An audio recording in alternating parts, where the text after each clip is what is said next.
Hey, everybody, welcome back in to Roosters on Olentangy River Road. We are in the Horseshoe Lounge. It is time for the live show to talk about the Ohio State Buckeyes. They are playoff bound, just as we thought. All right. The sun is back up outside. It is. What a beautiful day in Columbus. It's a very different week and a very different show than we had last week. It is. Think about that. How quick things change. So many more smiles around here. That is Justin Zwick. Well, Bobby's not smiling. He's all business getting ready for New Year's Eve. Bobby Carpenter and Nicole Cox, who now knows. She's wearing black, going to a Bulldog's funeral, she said. Hey. Well, It's holiday-ish. It's holiday. I've got a holiday happy hour. What holiday is that? Halloween? No, it's silk. It's silk. Whatever. Nicole, the bottom line is you look great, right? Nicole. Thanks, guys. I tried to step it up a notch today. Yes. It's Be festive. and she's just excited. I am so excited. She doesn't have excited. to plan for Los Yeah, Angeles. it's just down south a few hours. For a South Beach scrimmage in the Orange Bowl. She gets to take the Roosters Bowl trip winners. The Fountain Blue is pretty nice, though. I'm not going to lie. Well, You'd really thrive at the club. Deluxe accommodations. We are so excited. We've never been to the Peach Bowl, so that's The exciting. Buckeyes have never played in Atlanta. They haven't? I'm going to have to confirm that They with Jack. got beat by Florida State there, didn't they, that one year? Oh, you know what? That was in 98, maybe, or 97 or something? That was in Atlanta? I think so. I think it was the Sugar Sugar Bowl, Herm yes. says no. Wait, that It was a was- Sugar The Bowl. Sugar Bowl's in New Orleans, Jay-Z. Yeah. This might be a I dumb. had This that is wrong. this is our first Peach Bowl. Has it always been the Peach Bowl there? Yeah. Yeah. And we've never played. Yeah. It's our first one going, and we've never played Georgia Tech. So I don't know another, unless we played like Emhart, or who's it? Georgia. What are some of the other schools in Atlanta? There's- Georgia Tech and like Vanderbilt. no, It was in Nashville. Have we ever been to Jason, the what is going on over here, bud? Yeah. At least I caught that one. Always been there. I at least caught that Well, one. 'cause We're the going to get Jay-Z a map of the Southeast. Yeah. He is fully Midwestern. well, because usually the historic tie-ins for the Peach Bowl are always the SEC and ACC, so that's why we never really had. That's why we never really played in the Orange Bowl, because it was kind of a similar deal. We've only played in that once before in like '77, but So I do have another question. Yeah, let's get into it. When we beat Georgia, and have the Going Buckeyes right to ever played Michigan twice in 1 year? Nope. we've never not played. Have in they a- ever played in a Big Ten championship? No, because No. we're on the same. Yeah, The never one year they could have was the first season when we had a bowl ban, when we were the legends and leaders, and we were in opposite sides, but we were ineligible for the bowl in So then everyone was Postgame. treated to a real banger between Wisconsin and Nebraska. which Wisconsin got in because Ohio State and Penn State couldn't play. They were the 3 seed, but yet scored 70 points on Nebraska. What a time to be alive that was. So it's never Never happened. Jack Park's brain is going to explode. And that's going to be a great question. Let's do it right now. So Ohio State is the 4 seed. I thought there was a case that they could have been the 3. If I'm Georgia, I'm ticked off. That's what I was going to say. Aaron Murray, who does works for ESPN, former Georgia quarterback. We did a full XM show yesterday and had him on. I just was curious. I wanted to know, like, someone's mind who was biased towards the Georgia side. I'm like, how do you feel about playing Ohio State?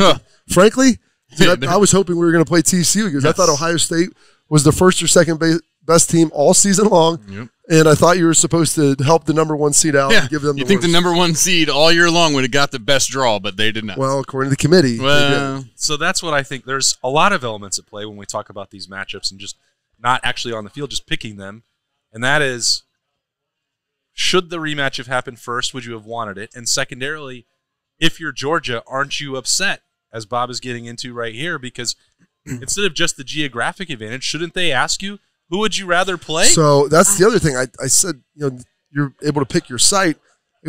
Honestly, I think it would be a good test case because then you would never have anybody see be who you wanna upset. play. The number 1 seed gets to pick their location and opponent. I And mean, there's just no way that Georgia would have picked No. Ohio State. No. not a chance. And that should tell you that TCU is not the 3 seed all by itself. Exactly. And I think it shows the confidence they have in Ohio State and just all of it, because I think that just from a TV rating standpoint, they made it the night game, and the other game is on the West. It's in Western time. It's going to kick off at like 2:00 there. Yeah. yeah. I Not great. don't. Yeah. I just think this is the only way they can make it happen, because they truly, I think they believe, I think we're going to play Michigan again. And if they would have had that matchup first, that wouldn't have been good, just because I it might have been I a thought they bad were going to national do it that. championship. I thought they were going to put the Big Ten first, just so you don't have the chance of a Big Ten championship, because you just know everybody's going to hate that whole week leading up to if those They two shouldn't- teams. they shouldn't be concerned. Well, now they can't really. But Historically, though, every time the SEC has gotten in, they've never paired the teams in the semifinal. Yeah. So how many times that happened? 3, something like that. Something. They've never played in the semis, so it's only been if they both made it through. You saw Bama and Georgia, right? Obviously, I get last it. year. I mean, make Ohio State earn their revenge game in a way. You know, hey, you go out and beat the best team in the country. I think this lines up best for TV as well because you're probably going to get Michigan through, and then you're either going to get Ohio State or Georgia. Yeah, so either a Which makes a rematch better of last year national or a championship rematch game. of our game. So it gives the best potential TV ratings out there, and I don't know if they're concerned with that a lot. Here's the interesting thing. So don't? Because we talked. shouldn't Well, be. the, Well, I think they are, though. The That's committee problem. shouldn't be. Yeah. But what's interesting, like asking, like once USC lost, like all right, you're in, and then all of a sudden it's like, wait, are And both what's happening now? Are both things going to happen? Because at that point, I'm like, all right, we're going to Atlanta, and then you see K-State was kind of pulling away until they fumbled a punt. Is that what it was? Yep. Mhm. If they hadn't fumbled that punt, they're probably winning by 2 scores, and that was kind of my threshold for TCU potentially getting a hot by Ohio State. Is they probably had to lose by 10. That almost happened. Ultimately, it went to overtime, and they didn't have to worry about it because USC had already lost. And I asked Ari Timken, who does some Big 12 radio, does a lot of stuff out there and covers that. And I go, if USC wouldn't have lost and TCU loses that game the same way, he's like, oh, Ohio State's in. I'm like, really? He goes, oh, yeah, I'm not even, without hesitation. I'm like, are you sure? He goes, listen, it bailed him out because USC had already lost. Mm-hmm. It may have been a pretty vehement fight in there. He goes, but the Ohio State voice probably would have won out. And once again, like 2014, they would have put TCU at the little kid's table and said, you get to stay over there. Well, I think that's the part that is most fascinating or bizarre or whatever word, I don't know. As the committee's own logic said throughout the year, when the resumes were comparable, and the way that this committee works, the only thing they really care about is the number in your loss column. When that was the same for Ohio State and TCU, Ohio State was unequivocally ahead of TCU by this own committee's estimation all year. Yep. Well, now those numbers are even again. That's how I look at it. And that, to me, was where I thought they would trump it. I know that they were going to justify whatever decision that they wanted to, whatever conclusion they wanted to reach, they were going to come up with a way to do that. I don't think that avoiding the rematch was what drove that, but I don't understand what other way you get to Ohio State. One of the other things is, they get Boo Corrigan out there, Boo Ratley, and Cox. And I feel that bad. guy is. They've got to be, that person's like the human meat shield, and they're just getting like pelted with questions, and they can't. You know what, dude? We just thought they were better. We watched the tape. Throw the metrics. That's what Rothman used to get so upset about. I'm like, just say, we just think they're better. We've watched all the games. Yeah, they may have a loss or they may have had that close win or whatever, but we just think over a whole season, this team's better. And he starts bringing up, they really tightened it up. I'm like, Kansas State gave it back to him with a fumbled punt. It wasn't, and granted, TCU is a good team. He starts talking about Max Duggan's like, and he was a warrior. I'm like, is that the new metric? The warrior metric? Like, he just kept battling Got a out there. tough quarterback, so we're going to What does that there. mean? Yeah, Caleb Williams did that too. Yeah, I don't exactly, think it changed the outcome. No. The you know what? Caleb Williams, he showed a lot of grit, so we're just going to keep USC in. That's the important metric, the GRIT factor. Yeah. He just had it. But doesn't matter. I told people over the weekend, and I think Was there any anxiety? Did you think that there's a chance that they could leave him out? Not after USC lost. After Friday night. I'll tell you, I was more nervous watching these games this weekend than I was all season long, I feel like. Them. Oh, and someone Friday night, I was dialed in like, on that. I don't even want to know. I was like, we're going to the Rose Bowl. We're going to the Rose Bowl. And so I just, in my mind, was already prepared for it. And when someone told me that at basketball at 9 in the morning, I was like, oh my gosh. You mean they won last night? It was insane. They won going away. I mean, Nicole, why didn't you read my reporting last week that they weren't going to the Rose Bowl?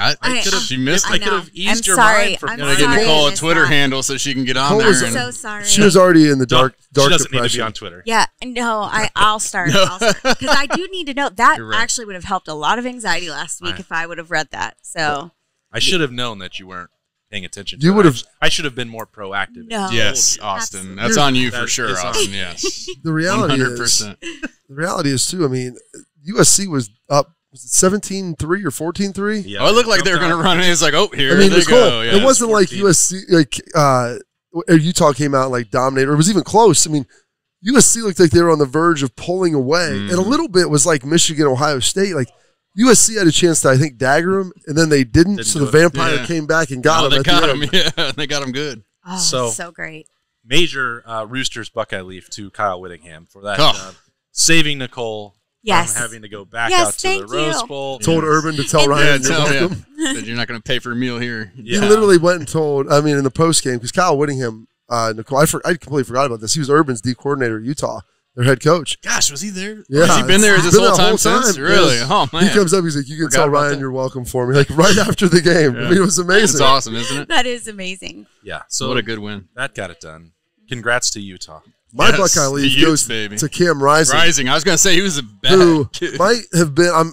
I don't know what he's done since they've kind of canceled Johnny Depp, although he might be back. But I'm pretty sure he was the stunt double for Pirates of the Caribbean, especially after I watched him, Nicole, one of the most vicious hits. Oh, my gosh. We'll have to pull it up at the break. I thought targeting was kind of universal. He was in there. He got hit, crown of the helmet, in the face mask. His helmet went When his flying. feet were in about there. this far off the ground as he's coming down to take that hit. I mean, just a bad position. It just pops up. No, and, yeah, smile on his face, holding his helmet, he's playing. running off the Yeah, field. Dean Blandino was like, "Oh, I don't think that was the crown of the helmet." Like, What? Where you don't? Yeah. Where do you think the crown of the helmet is? yeah. The guy almost Oh. got decapitated. Oh my Yeah. gosh. And you guys, what about the Michigan Purdue game? I really am just feeling so good about this whole bowl situation.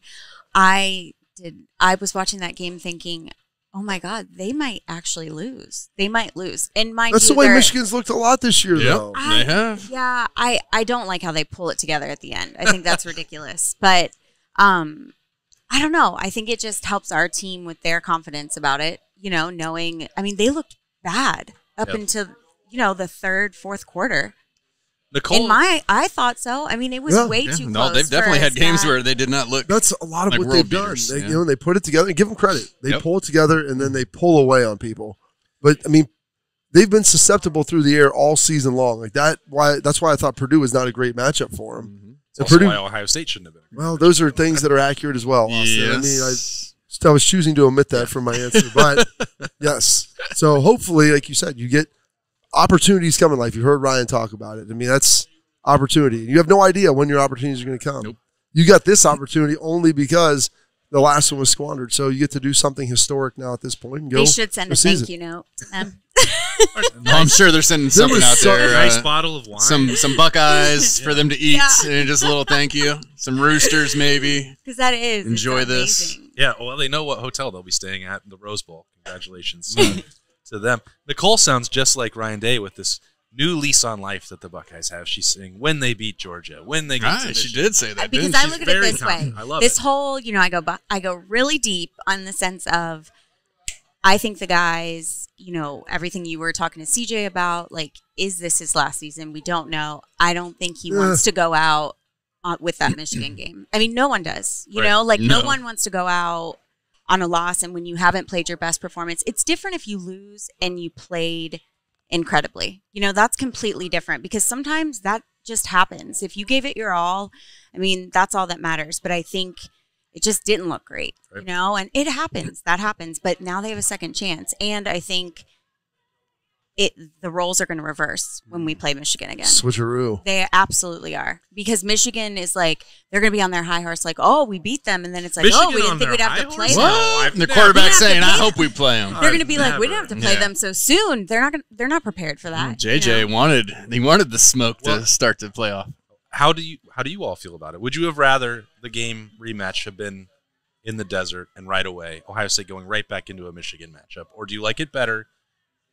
You could keep them from going to play for a national championship, or you could take the national championship from them. Oh, Which that. do you prefer? And I kind of side with Bobby on that. That's when you look over and see them sad. And I Oh, could yeah. see in a national championship game, because of this situation. Champions of the West. You can play the song at the end, too. Although, yeah, I don't Yeah, that's a like tough one. Champions in the West. You're not guaranteed a rematch then, right? I mean, You gotta earn it. You got to earn it, which I like, but it would have been cool to see them play. I mean, I think whenever you can put those two teams, and it would have been historic because the first time it would ever have happened. Like, I think that'd have been cool to watch. They would have played the night game out there, and it would have been the I'm hoping the history comes in the national Yes. championship. Well, That's yeah. positive vibes, 100% guys. hope so. Positive vibes. Georgia looked pretty Georgia's good. a good team, man, and they've been They're good all year amazing. long. They're solid. They're like a better version of Michigan, so I think the guys just aren't going to want their season to end with how it did. I hope You know? that they have 100%. the same wantings as you, Nicole. That's I my hope that's so my too. desire. I'm just trying to think positive. I I think- think they feel lucky too to be in this situation, and they want. I think to make there's the something to most be of said it. for that. I mean, once you lose your game, Ryan's talked about wanting to play free or carefree almost in a way. Just, hey, we've lost. The monkey's off our back. Let's just go out and do what we can. And we've seen it happen before. You know, when Urban was here, they lost at home, went up to Michigan State in a big game, and they just played free, and they smoked them. You know, so there's something to say. There's something to that. Yeah, I felt, certainly listening to Ryan Day yesterday in the Woody Hayes Athletic Center, the way that he was talking was much more loose, confident. I don't know. That pressure that was off. I was thinking about Nicole talking about how tightly wound Ohio State looked and felt and acted a week ago. And you're obviously not – you're not going to perform anything at your best when you're wrapped up like that. I think Ryan probably felt a little bit like that was from him too. You know, like, hey, should I have done this? Should I have taken more shots? You know, and did the tension – was I tight? That's why the guys – Could they tell I was tight calling plays, and so they got tight? Yeah, I mean, 100%. So I think you go back and analyze all that, and it's like, all right, it's the first time we lost. We're coming into a loss, you know, trying to win. Everybody really wanted to win so bad. That's why the characterization of this year being like last year was far different. Last year was a physical beating. This year was just – I think it was the strain of guys wanting to get it done and then just failing in some critical moments. Some 6 bad plays where it wasn't just, hey, you couldn't get stops, you couldn't block him up front or any of that stuff. That wasn't the case at all. Yeah. And pressure's off, Nicole. Pressure's off, which is great. And there's nothing wrong with them feeling that pressure. It just shows how much they care. It shows how badly they want it. It's just sometimes that takes over and then you can't perform. You know, and they're still going to be that for a bowl game, for a playoff game, 100%. But under pressure. Yeah, I think they. Well, I remember, let's just say 2014, the first edition of the playoff, and the way that those Buckeyes came in and everyone was, you know, they were a clear underdog. Nobody gave them a shot. It was against an SEC team in their backyard. They walked around with a lot of swagger and like, hey, we're going to go out. We've got a chance to prove something and shock the world. How many times you're a touchdown underdog at Ohio State, right? That's right. And if they play their best, that they could do that. And they believed that. Meanwhile, you watched Alabama walk around, you know, stiff as a board all week, and you knew that they were feeling the pressure to live up to that. They're number one. 100%. They were playing close to home. They had the fan base. Everything was in their side. They're supposed to go out and win the first playoff for Nick Saban. And then they still got an early lead, so that doesn't necessarily line up perfectly. But you could feel as the pressure mounted that Ohio State played with more abandon. I wish Kirby Smart wasn't on that staff because he was very deferential to Ohio State. And start talking, he's like, this isn't Big Ten versus SEC. He's like, this is Ohio State versus Georgia. He's like, we played them in Alabama, and they were better than us. They beat us up front. You know, they won the turnover battle. It's like we got up, and they came back. He's been through it. Yeah, I mean, he knows. He understands what he's playing. They also recruit most of these players. Yeah, so which is true as well. That helps. You know what else helps? Coming to Roosters on Tuesday. Mini corn dogs. Mini corn dogs. What do we know about these, Bob? I know that they're elite. They're bite size. So it's a corn dog you can eat without a stick. If you're allergic to wood, this is the solution for your corn dog There's fix. a little bit of sweetness in there. They're the best. You get the mustard with it. I mean, it's delicious. You dip them in there. They're the corn dogs you can eat with your hands. Is that $2 on Tuesdays. Is that the perfect? Well, tomorrow. Is that the perfect dipping sauce for a mini It is. corn? I really like the mustard dipping sauce. No, it's got to be ketchup. Appetizer Tuesday all day I'm a long. ketchup hot dog guy.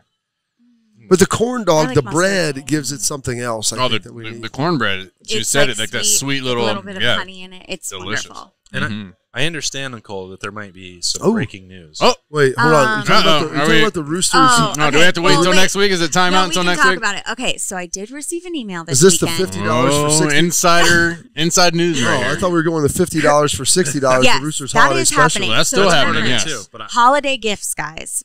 Every $50 in gift cards you buy, you get a $10 Rooster Buck. So it's, you get something and you receive. It's great. It's awesome. They make great gifts. And then I got an email this weekend that Curly Fries supposedly will be back starting not this upcoming weekend, but the following weekend. And maybe a little sooner.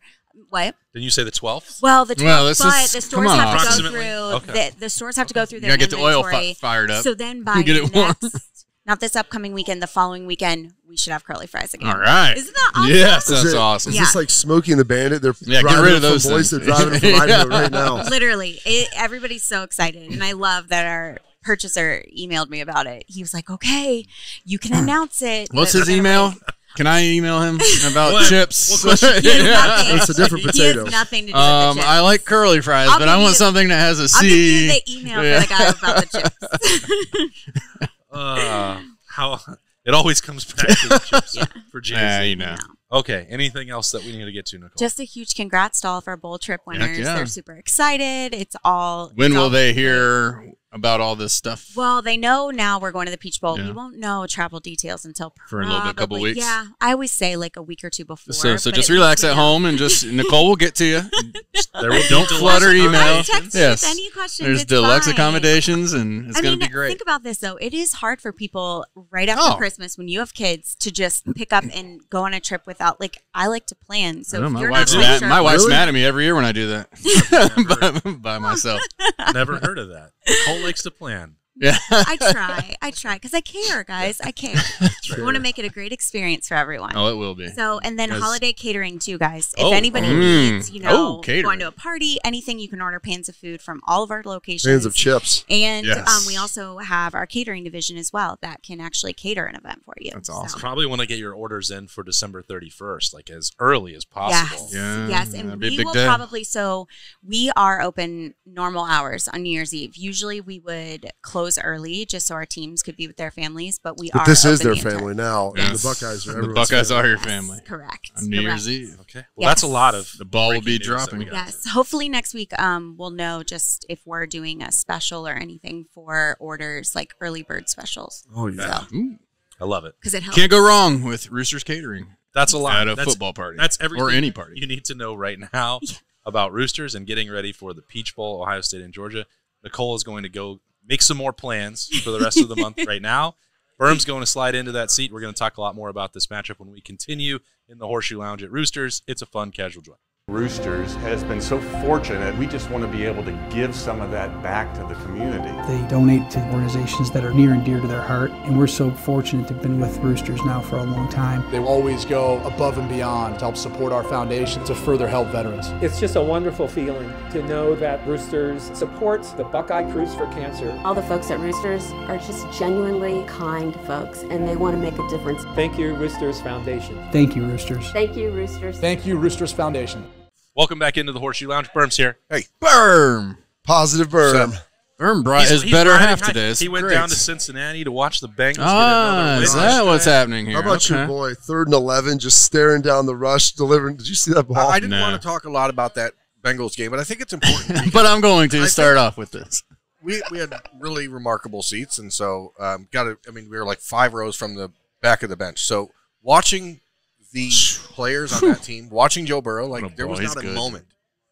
moment where you felt like he didn't know what was going to happen in that game. Yeah. And like when we talk about CJ Stroud all year long, and so sometimes people wondering if he has that it, like that's what I'm talking about it. Like that feeling Those 3rd and 11? of being the quarterback saying, 2 I'm timeouts, not going to no- lose this game. 2 minutes, no timeouts. Oh, They really? needed out after that. Do you have to just Up pump, by 3. pump him up Nice. because This is weird. yeah, Nice. there's 2 conversations. Sorry. Well, I I'm didn't just see showing- the third. Yeah, I He didn't see played the ball. quarterback, and I'm like, Yeah, dude, that's 3rd and 11. There's a minute 50 left. you're trying to No run the clock out. timeouts. And if you give it, you don't get it. Yeah, you don't give it to Mahomes again, right? You're going to Yeah. kick the field goal, and then you go up 6, but they're getting Yeah. the ball back with plenty of time. I mean, Yeah, that's a ball right there. There's Joey's good. as I was saying, man. like we had really great seats. We were about 5 rows from the bench, like humble brag. getting to see every. Was it- You could look. which, You could which look every former player. Buckeye gave him to You could look every player. You could look every player in the eyes. Okay, and you could see that Joe. There was not a moment in that game when Joe was frazzled or rattled or even slightly rattled. I don't think there's ever a time where he is. He's pretty. Joe looks like every day he's going to play the Turkey Bowl at Thanksgiving. But it's like, all right, let's go. you know, to try to relate that or tie it to Ohio State, the question a lot of people have had about CJ Stroud is, can he have that killer mentality on the field? A sociopath, just dead look in his eyes, ready to carve you up. And I think that's a fair question, and you're going to find out really early in that game against Georgia if C.J. Stroud has that mentality in his game. We saw a glimpse of it last year in the Rose Bowl, but that's playing against defensive backs that were essentially running backs for Utah last year, and you're going to find out really early what C.J. Stroud's made of, and that really is the difference, because if you have a quarterback who just says, I'm not going to lose this game, and then he goes out and does it. Little Max Doug, dude, you can crap on Caleb Williams all you want, dude. Dude battled, tried to win, didn't play bad. I mean, they didn't lose because he played poor. Max They Duggan, lost same because thing. Alex Grinch somehow keeps getting jobs. Yeah, I know, right? Thanks, Alex. Give him a year to see if they can get some dudes in there before you go crazy. All right. They Max already Duggan. took. They who actually created free agency. That's been his thing since he's left. Bryson Shaw was playing a hell of a game in the first half. He was making a lot of tackles, yeah. I get that. And then Give him a year. He took 19. They took 19 transfers, Bob. I get that. Just, USC's issue is they can't block anybody and they can't tackle anybody. And they cannot tackle that anybody. is basically designed around blocking and tackling. it's If you can't do either of those things, Pretty important stuff. it's not going to work. No. How many did they have? Like 25 missed tackles? I forget what I forget what it was. It said, oh, God, it was the coach I know. What's his name? Staley for the Chargers, and everybody wants to crap on him. Brandon Staley. But he goes, listen, you run the ball because it assures the opposition has to make a tackle. He's like, if you bail people out by throwing incompletions, they don't ever tackle. If you have to, and that's what people hate the bubble screens. But I'm like, you force people to tackle in space. People that don't like to tackle. Don't like to tackle historically. That's why Michigan always compresses their formations, get to the outside, force your corners to tackle, stuff like that. So that's, I mean, there's some theory to that. But yeah, you want to see a dude who's a stone cold killer. Like, I mean, even Justin Fields didn't play with a lot of emotion. You go watch him with the Bears. I know that they lost. I mean, I'm almost sad that he didn't run it more at Ohio State because you've got to be really fast to outrun dudes in the NFL, like a 60-yard run. Make him look slow. Watch him, like, I knew he was fast. Yeah. But not that fast. Like, outrunning defensive backs is not easy. You saw that mentality out of Fields at Ohio State. That Clemson game. Big play, big games, I'm going. Like, he would have killed himself to win a football game. He broke a rib. Right. I mean, he literally couldn't breathe for the second half against Clemson and still was just throwing touchdowns on their heads for 14 straight minutes. So, like, there is a component that I think people are waiting to see. And Ryan talked about it on Saturday on game day when they had him on as they assumed they'd be in the playoff. And then again on Sunday after it actually was confirmed. This is a second lease on life, right? So what do you do? And you know what you do? You go get someone or something that nobody cares about with, and you develop a killer instinct. Ooh, a shank. The shank ability. You get him a file down to you want to we want a little bit of that in the quarterback. Hey, are you suggesting an act of violence? I don't know. I don't know. Show us something. I don't need the Baker Mayfield shank ability. Where he's now in the transfer portal. I'm set. He is in the transfer portal. It's called free agency. It's called the street, actually. You got cut. But I'm not needing someone that's trying to just randomly shank the world that's coming at him. Targeted shank? I need a targeted that's ready to look at someone like, you're in between me and my goal. Right there. Taking that out. And it doesn't have to be a shank. It just has to be, I'm going to pull this and run for the first down and get up and be excited and show my guys that I want this game. I would say a lot of times CJ prefers to use the scalpel, but maybe we're just talking about a I'm sledgehammer. talking blunt force shot, like Cam Rising taking that shot to the face. Yes, getting right back up, smiling about it and saying, let's go. I thought his head might have been in his helmet at first. And he must have still been feeling it after the game. Do you see what he said about Caleb Williams? Oh, yeah. Heck yeah. If you're gonna say, I hope he liked it. If you're gonna write, he said, I don't give a shit. I hope you liked it. I hope you liked it. The guy wrote F Utah on his fingernails, for heaven's sake. Yes. What kind of world are we living in right now? With Notre Dame? Yeah, I understand that. He did it for Texas. It's so weird. Coach, I'll be right to the meetings. I go get my nails done first before. I cannot envision a scenario where I would let a kid on my football team, were I a coach, do that. How about this? Who writes it on his right hand, by the way? Because I'm pretty certain that I couldn't write legibly with my left hand on a fingernail with a extremely sharpie. talented. Perhaps he's ambidextrous.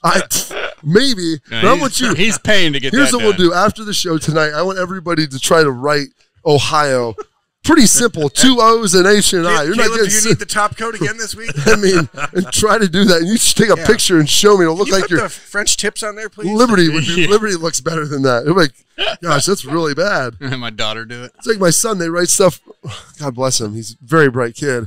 You write your swim team events on your arm, and he was writing it on his right arm with his left hand. I go, dude, why not write it? It looks so terrible. And his penmanship is awful anyway.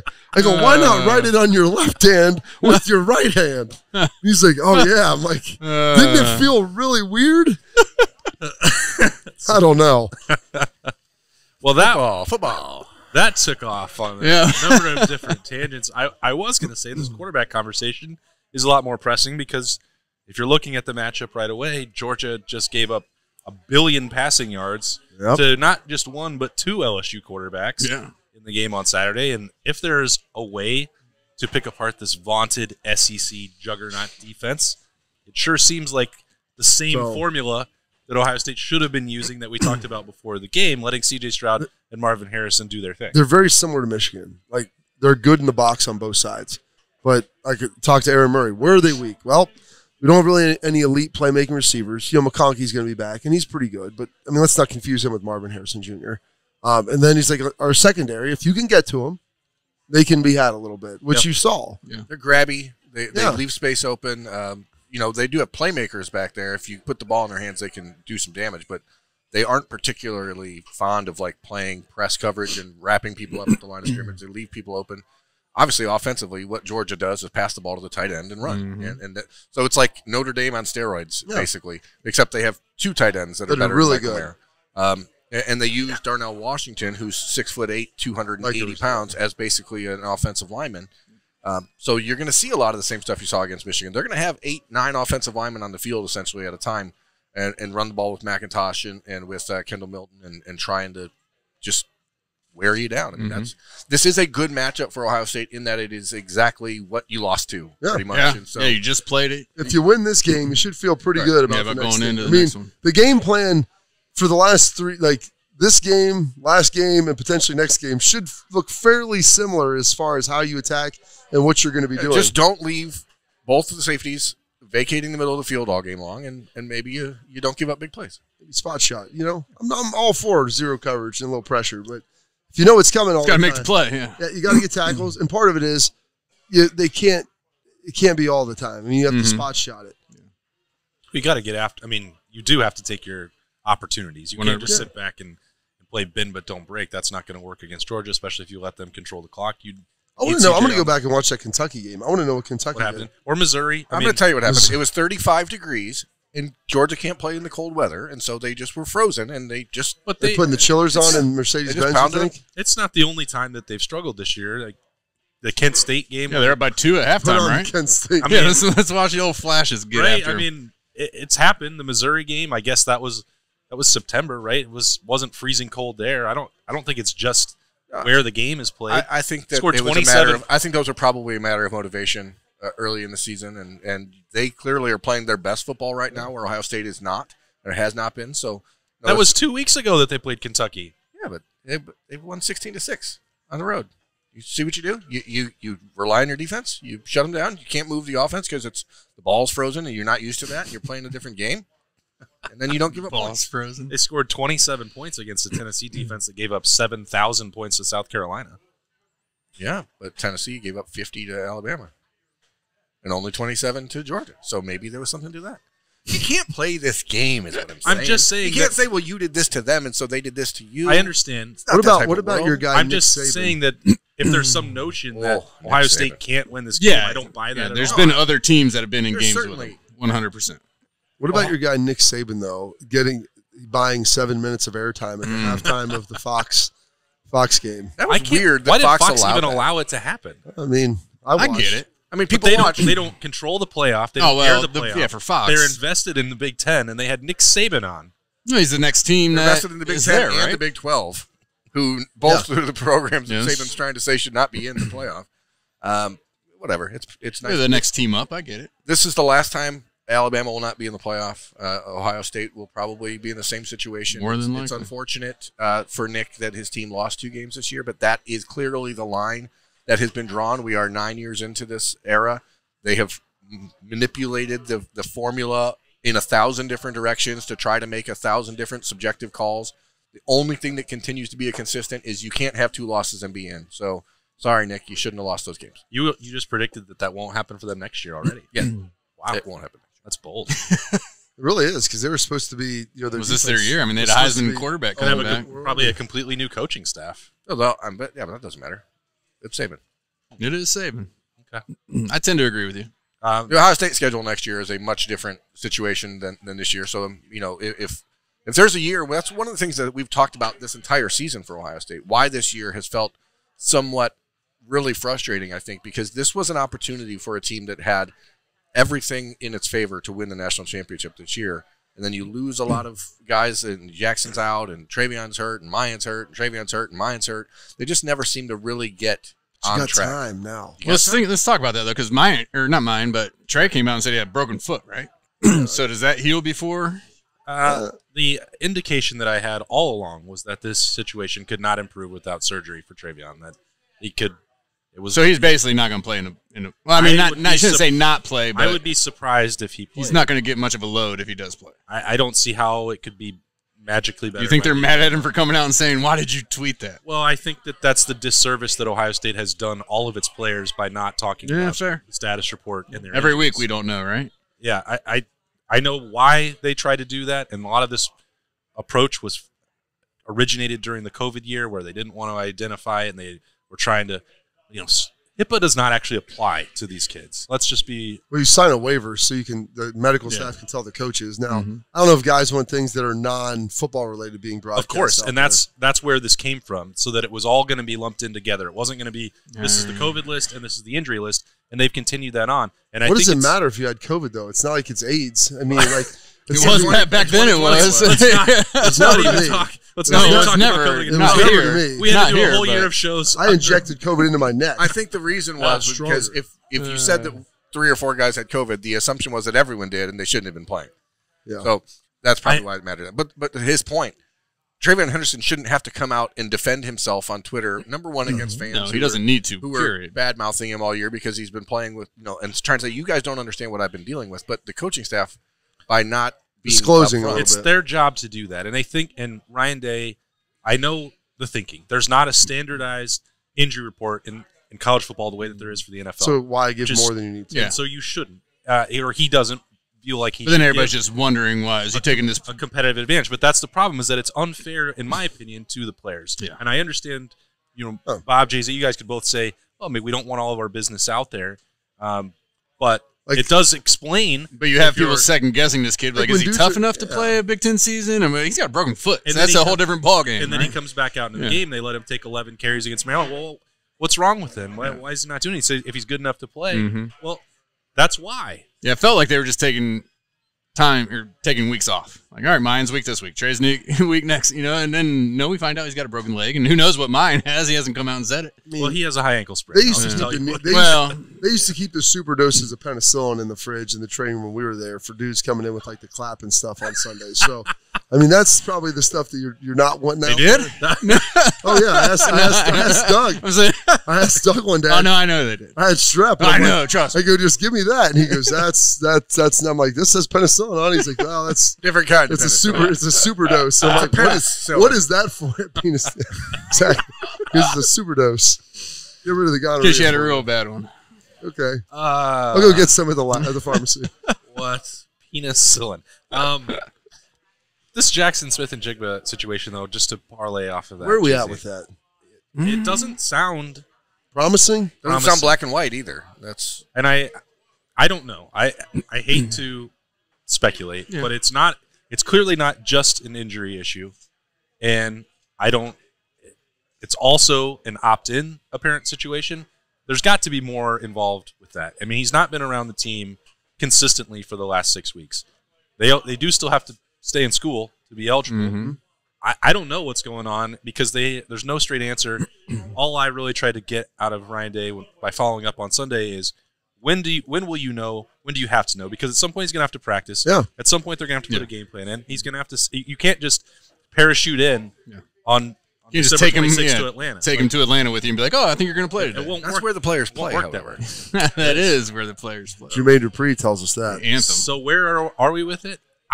I don't know, Bob. It's so strange. It's bizarre. Middle of the season, they're like, oh, he's coming back. Well, things changed dramatically. The second injury. Was it the second re-injury?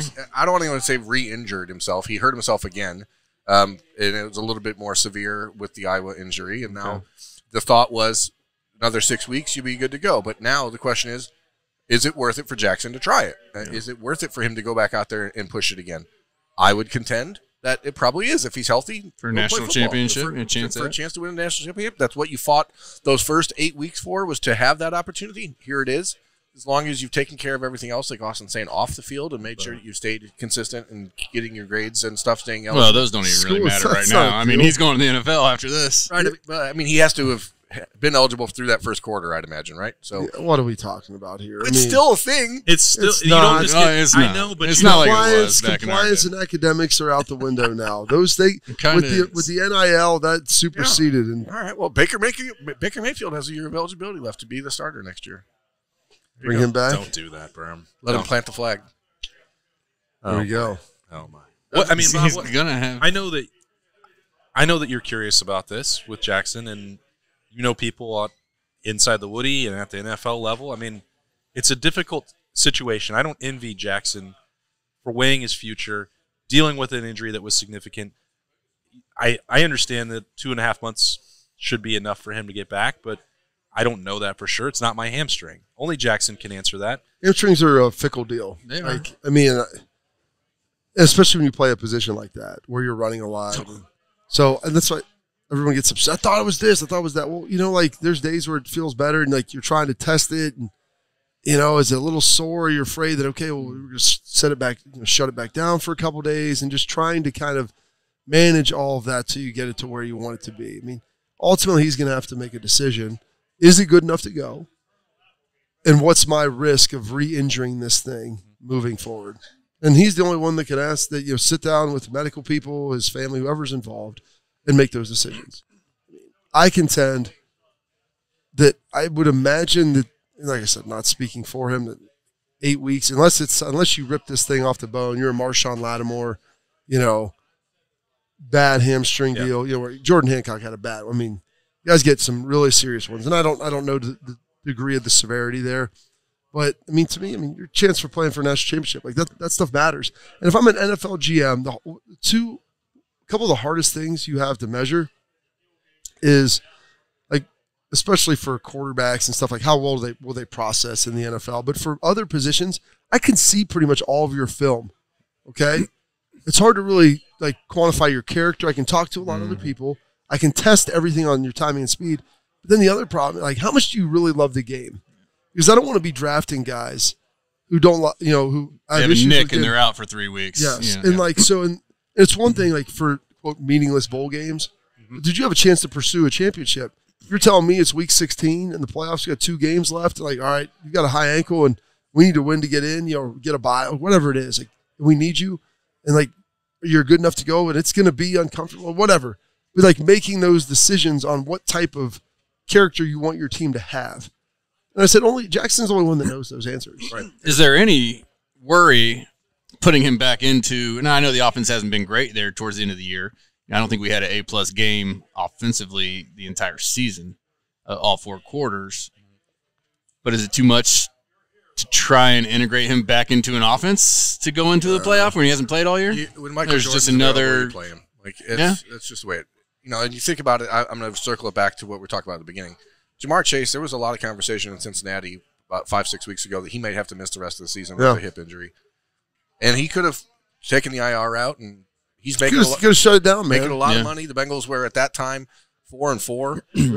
They'd have been fine with that. They would have been save him for next year. Fine. Yeah, let's get you healthy. But he fought to get back. Yesterday plays, maybe not as explosive as you'd want to see. I don't know. I watched him jump a dude. Look pretty good. Still made some pretty big plays. Saw him catch that ball on the sideline. So the point is, like, you have to want to do this, and that ultimately, I think, is what Bob's saying. Like, this is a decision. There's risk of injury every time you walk. No doubt. Every time you could walk in there fresh as the daisies, Berm, as healthy as can be, and you could be carted off that field without being able to walk for a month. You could hurt yourself in warm-ups. like getting hurt on the first drive of the game in your first game of the season. That happened already. I spoke to those guys in reflections. Life is about opportunities.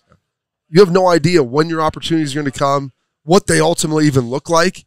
You only get one shot. Do not miss your chance to play. One opportunity. Well, I mean, that's it. Vomit on his sweater already. Mom's spaghetti. Knees weak. Arms are heavy. I always said that. I was really pumped because my 13-year-old finished some of the lyrics. He didn't know where they were from. He didn't know where they're at, but I'm like, he's like, I've heard that before. That thing is like ingrained deep into our brains because we listen to that every year in 02. Yeah. Oh my God, every practice. They released that. I mean, that's ultimately what it is. And these guys were granted another opportunity that they didn't know that was going to happen. It's ultimately part of the plan. Hopefully, they didn't just get one shot. They got 2 shots. Yeah, they did vomit on their sweater already. So it's time to. Their mom cleaned that sweater and put him back in there and said, "Go get him." So you've been given this, and like I'm saying, like a little bit if you're Jackson too. I mean, I would have loved to have been able to play in the Fiesta Bowl my senior year. I couldn't play well enough. My thing came down to, am I going to be better than the guy behind me, James, at that point? Like, no, because he can go out there and just do what he's supposed to do and be fine. Like, I would be a liability in certain situations. Like, I cannot run well enough that I would be helping the team consistently. And it's be selfish of me to go out there and take a lot of practice reps and then be like, yeah, I'm going to be good to go. And then it's like a series, like, yeah, I can't do this. And it's like, oh, the guy we could have been getting ready now isn't. And so that's the balance. And the question that Jay-Z asked about putting him back in the offense. I think that's fine. When you have 4 weeks. Yeah. I agree, but I also think there's as a quarterback, getting his best receiver back. I want to force him. I want to get him the ball and get this thing. You know what I'm saying? Like, there's just that mentality. I mean, he's back. We got to, even coaching, calling plays to get him involved early. And I don't know if. It did seem like we have our the absence lingered all year. Like, they were still trying to figure it out. Figure something out. Jackson. I'd have a concern about what you're saying if the relationship and the chemistry with Marvin wasn't so over the top now. I think it's actually a problem that he throws the ball to Marvin too much now. So like that's our number one now, right? So if Jackson comes back, they're still worrying about him. He might have some better. That'd be a good deal for Jackson. Yeah, that would be a hell of a deal for CJ too. I mean, knowing you're going to have him singled up, so I was just asking, thinking about. There's all those things you have to consider. I mean, it's all part and parcel with just like, holy crap, we have a game in 4 weeks, and we thought that the season was over 7 days ago. Well, it would be one thing if you were having Jackson come in and like displace Marvin in his position. Yeah. But those guys all like kind of rotate. Hartline's done such a good job of forcing them to be able to play all the different ones, and Jackson does a lot of his best work in the slot anyway. And Emeka's like the other slot guy. Julian's more of an outside guy. And then, like I said, they can kind of, but Emeka can play outside too, so you can kind of move these guys around. And you're keeping them all on the field. Yes. And it's just, hey, go through your progressions and hit the guy that you're supposed to. Whatever. And they're all pretty selfish. Like, I don't think any of them are going to be like, hey, I didn't get as many balls this week. Like, you've never once heard any of those guys. I think Brian's done a great job at that. Yeah. Well, you recruit high character guys, and then you. Yeah, they're going to fit in your room. Like, hey, you're not going to come bitching at me when you don't get 3 catches every game or it's whatever. Like Mac Brown said, I was the best thing ever. How do you coach now, with the portal and the different things going on? He's like, keep my phone in my pocket at practice. He's like, why? I tell them that they can go get in the portal, like make a call, do whatever you need. You don't want to be here? Get out of here. Go. See you and later. Honestly, like there might be a guy to that. Like you're gonna look around at your teammates and be like, hey, I'm selfish because I'm not quote getting the ball enough for this or that. Yeah, here you go. Take it. Yeah. Go walk off the field. Go be that guy. Yeah. So I think that's kind of how you solve all that stuff. There's a lot of conversation to be had over the next 3.5 weeks. The good news is we have a full month to do it, and we don't have to talk about a meaningless. We're talking about a playoff game, baby. Here we go. We talk more about Cam Rising and just him being. They're gonna build a shrine. Baller, dude. Yeah. Honestly, I mean, he's welcome in the. He gets my Buckeye leaf. He gets my Buckeye leaf. Yeah, he was we'll send him some roosters, dude. He is welcome to come hang out with us. It sounds like it'd be a pretty good time. Let's see. How about this? I mean, he was committed. I didn't learn all this because Chris Plank, who I do XM with on the weekends, he works for Oklahoma, like their sideline, and does all that stuff. And he was like, Cam Rising was committed to Oklahoma for a long time and then flipped and went to Texas because something was happening in recruiting or whatever. I don't know if they kind of softened on him. Well, he would have been around, Kyler Murray time? Oh, yeah. I mean, all that.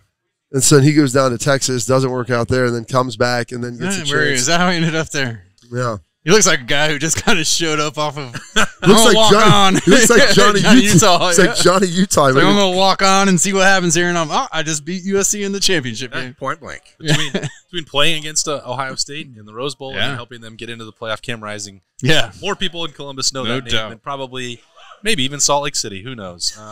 We won't have to talk about him much more, but we have a lot more Ohio State. Yes, before we go. Yeah, okay. We got like 2 seconds left. How well attended do you think this game will be for the Bucs? They'll sell every ticket they're allowed to sell. I should buy my ticket. It's a shorter. It's a much easier trek to get there. Oh yeah. Like I was like, God, same time zone, 8 hours away. Drive. Obviously, they're not going to have a lot of extras. The Georgia fans will be there in full. Haven't been there, and they will have known whatever public on sale was going on in Atlanta. Georgia already could plan. They knew they were going to be there. Well, I'm sure a lot of the corporate seats and all that will be going to Bulldog people as well. So probably like 75-25 would be my guess. Ohio State will maximize what's available to them. I don't have any doubt about that. They wouldn't have done that on the West Coast, which is why they, as Austin said last week, had said, we're not really interested in the Rose Bowl. Thanks. Not interested. No thanks. thanks. Yeah, hard pass on that one. We feel the same way, but we are excited to go cover a game in Atlanta. And now all I want is to go to California in January. That's right, baby. LA for New Year's didn't sound good, but maybe 10 days later. 10 days later would be get nice. down there, LA for maybe January 10th? Maybe Cam Rising. I think there's a good chance we might take the whole crew out. Hey, what? I don't know. What? We'll Maybe think Cam Rising will still be lurking around there. I hope so. Special guest. Get him on a show. Yeah. Bobby's plus one. Yeah. The wife is out. Cam Rising. Cam buddy. Rising I'm is telling in. you what, man. DM him on Twitter. Watching his post game, and then also I hope he liked it. That was awesome. Watching him take that hit, I was like, "Oh my!" I thought he was done. Yeah. I'm like, first of all, how we didn't call targeting, which I thought, like, all right, but then he popped up, dude. I'm like, this Popped guy, up and he's a dude. He went and had him. he is a dude. Had him a few He is bush a- lights after that game. They probably should have called a face mask first and then the targeting, but it doesn't matter. Pure dude. You bro. can call one or the other. It doesn't matter. Anyway, we're back. As you can tell, it's a lot more energy around this place for the Horseshoe Lounge. A lot more fun today Yeah. in the fun casual Going to be conversation. a busy month ahead. Ohio State, Georgia in the Roosters Peach Bowl. That's what I'm calling it. Hey, all right. Nicole Cox, thanks for having us in here again. They That's revoke JC. your credentials. They might. Yeah. Maybe I should wait till I get there, and then I'll change the name. That's Bob. I'm Austin. We will see you next week.